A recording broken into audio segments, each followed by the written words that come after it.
Hey guys, welcome to this week's podcast episode for the Financial Freedom Podcast.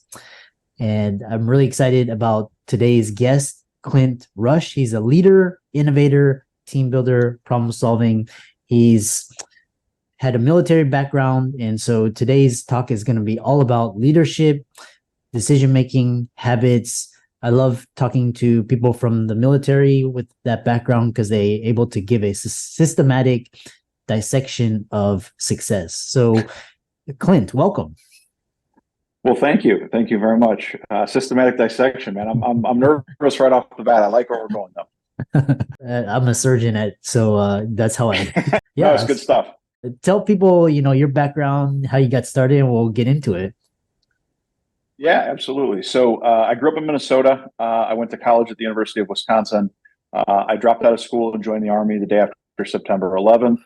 And then over the next 8 years, the Army, in their, let's call it limited wisdom, sent me back to college and finished my degree, and then brought me back on active duty as an officer. And so I spent time enlisted, I spent time as an officer. And then in 2009, when I got out of the Army, I went to work in transportation. So I worked in trucking, and I had never done anything like that before. And so it was a really interesting, career change for me. But a few things led me there, and we can talk about that if you're curious. But the short version is, it was 2009, and they agreed to pay me, every other week, which in 2009 was pretty awesome. And so I ended up really loving supply chain. I found myself really cottoning to this idea of being able to see, an organization and understand every part of that organization. Really, be able to dig into decisions from a very holistic way. It really aligned with my military experience. So spent a few years in trucking, went to work in finance in the pharmaceutical industry, which I realize is a weird transition, but I started in supply chain and then moved into finance. So it's a little less weird.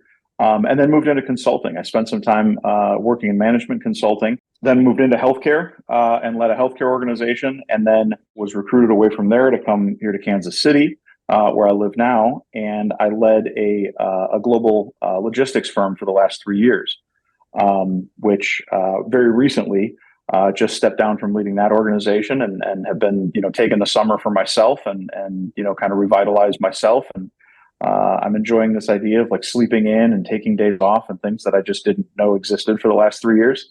And then this fall, I'll be joining a new organization and getting to work with them.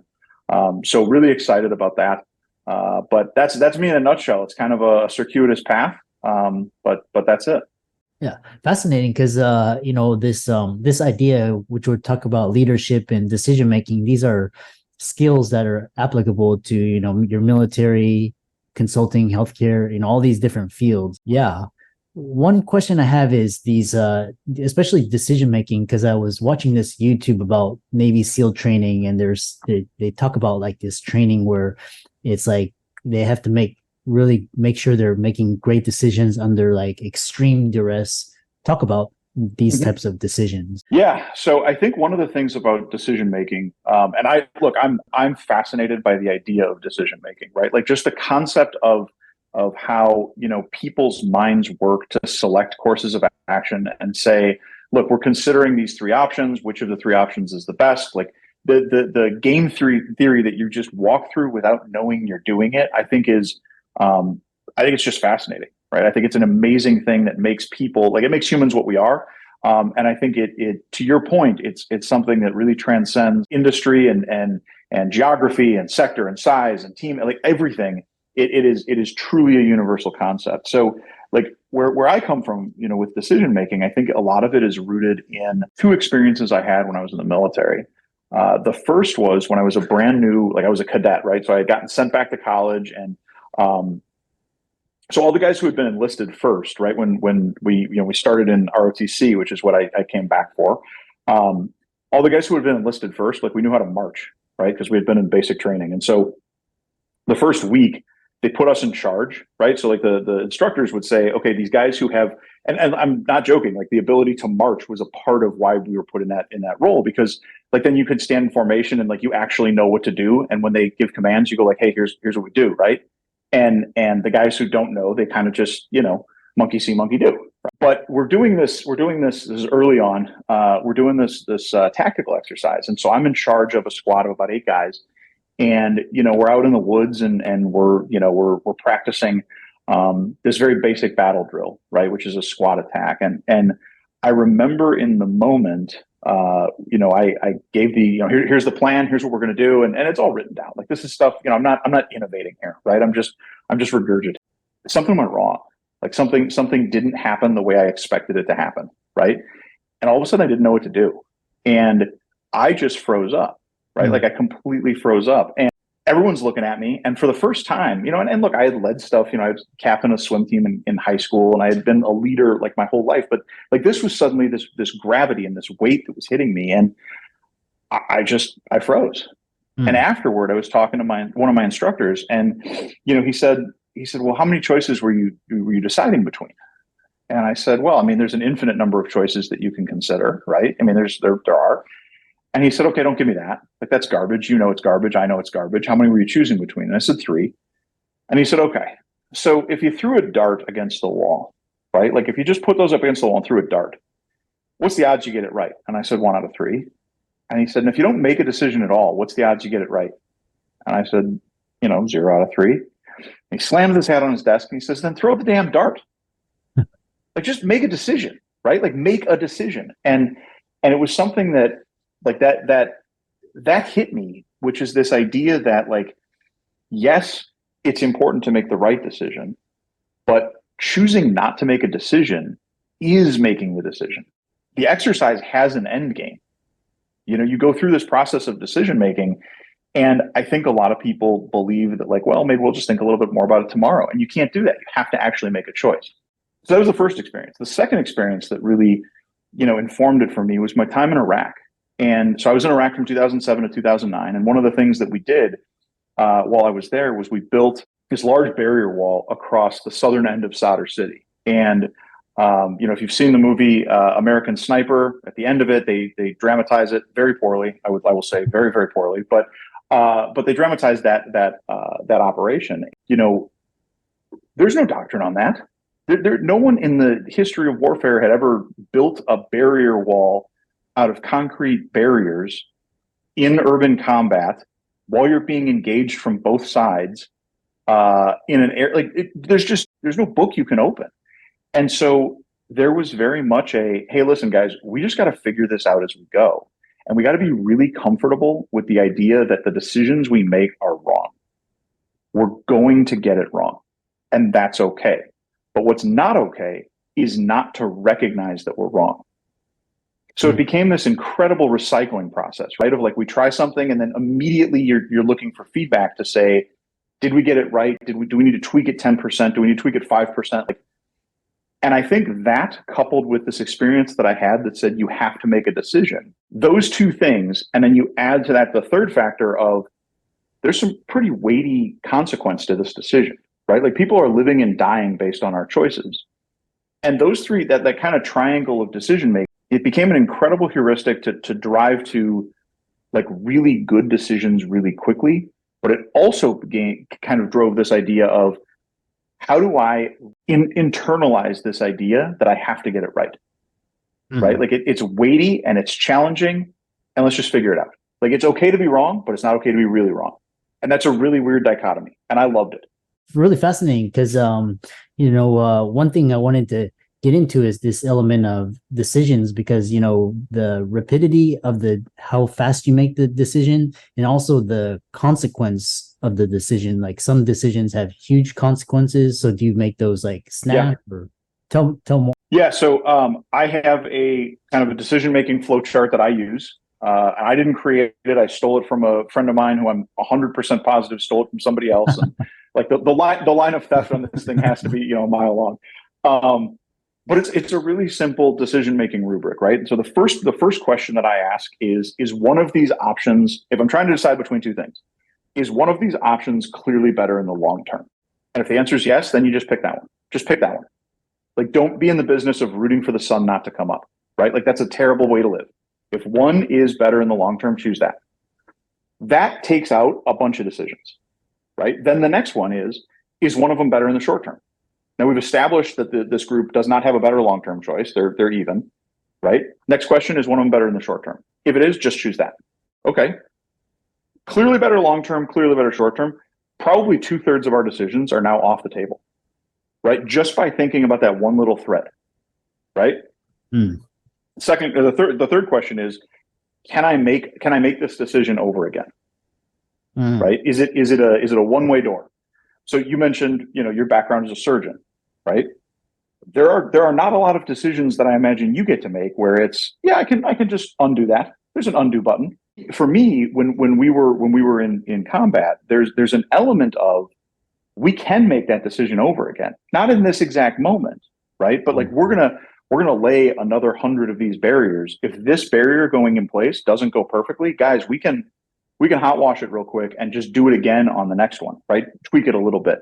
So you give yourself some freedom to experiment, right? And if you can make the decision over, if it's a two-way door, then just pick one option. Just pick one option, because if it doesn't work, you just come back and make the opposite decision. Like, you make the other decision, right? So we're just winnowing down this list of like how many decisions we actually have to think about. Not clear long-term, or clear long-term or not, clear short-term or not, right? Two-way door.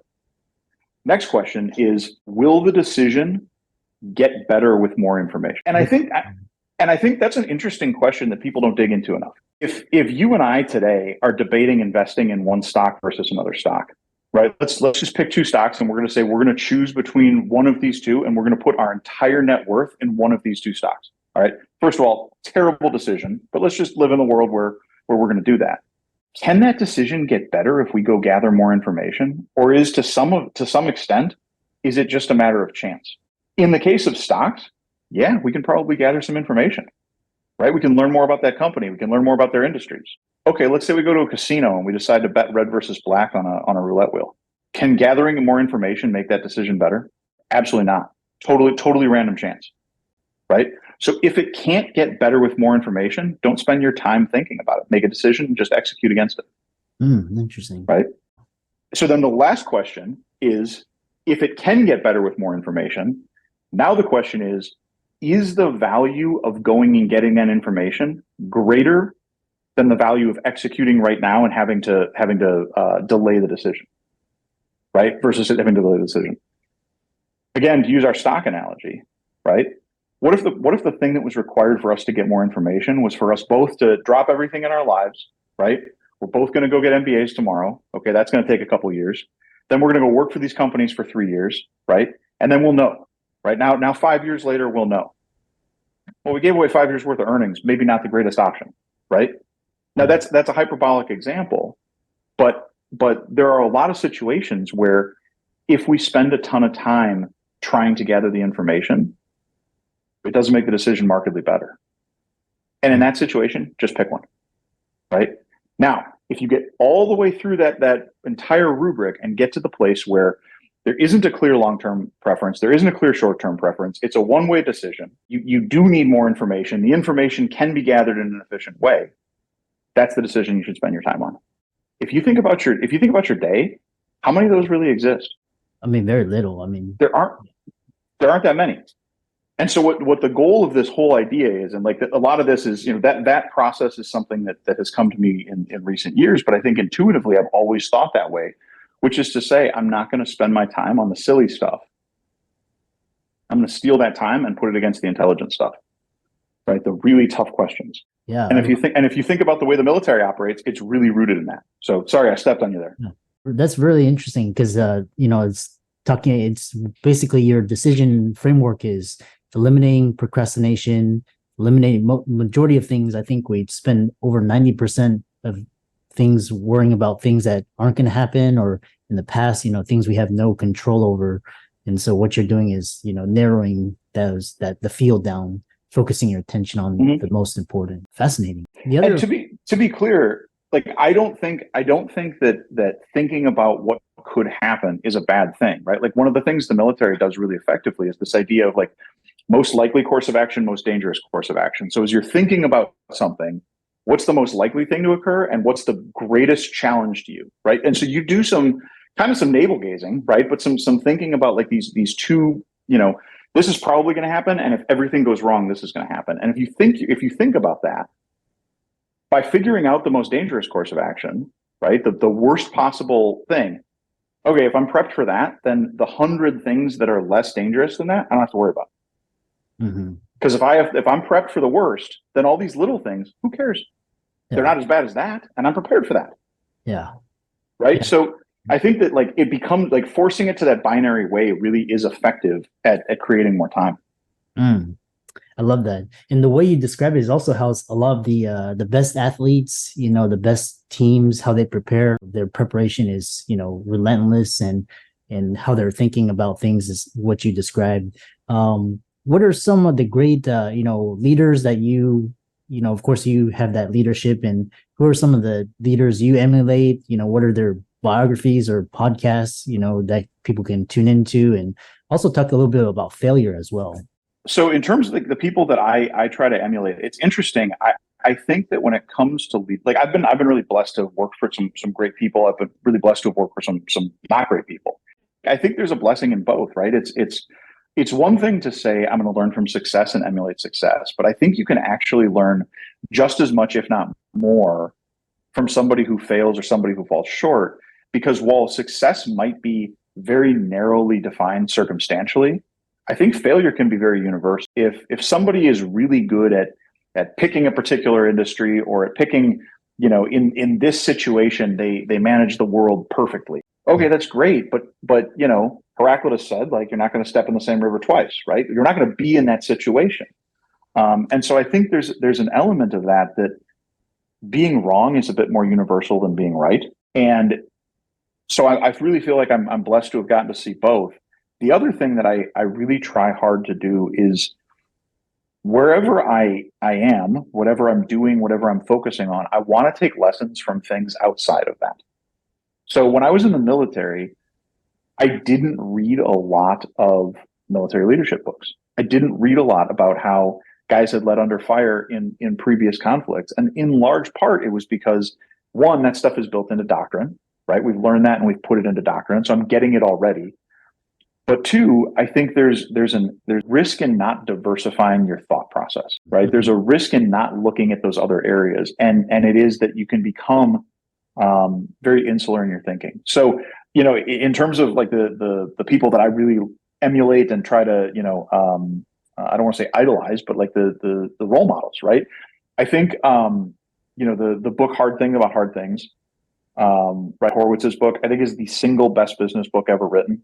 I try to read it once a month. I encourage like every single person I work with should buy it, tattoo it on their arm, right? Like you got to be comfortable with some profanity because it's not the most kindergarten friendly book, but it's fabulous. I think Andy Grove's Only the Paranoid Survive, right? So from some Silicon Valley folks. But I also really think the book Steal My Soldiers' Hearts by David Hackworth is an incredible book about how to turn around a culture. And I think it's incredibly applicable in business. So I find that things like that, are really interesting. I love reading about great coaches, seeing, whether it's John Wooden, whether it's Phil, even guys on the other side of the spectrum, right? Reading some of the things about, what Vince Lombardi did and like kind of those more tyrannical coaches. Like, I think there's an interesting thing you can take away from all of those. But I think the biggest thing is whenever I read or listen or watch or anything, like whenever I consume any kind of content, the first thing I do is try to consume something on the other side. I really want to balance it. And I think a lot of it is, it's that desire to say, like, let's have some diversity of thought. Let's have some diversity of perspective. I think investing in one industry is great as long as that industry is up, right? But I think there's a whole lot of folks who invested in office space who, when that pandemic hit, maybe they weren't particularly enthusiastic about their returns, right? And I think there's advantage in intellectually doing the same thing. How can people reach out to you, check out your website, social media, check out your work, contact you? ClintRusch.com is the best way to get in touch with me. There's a contact me on there. I've collected my kind of guiding principles and the way that I think about life and about business, and it's all on there. And so I'm continually updating that and tweaking that as I learn more and kind of go on that self-discovery journey. Yeah, awesome. Yeah, thanks so much for coming onto the show and talking about decisions, framework, and all of your resources will be in the links and show notes for the listeners. And thanks so much for coming onto the podcast. Thanks so much for having me. Really appreciate it.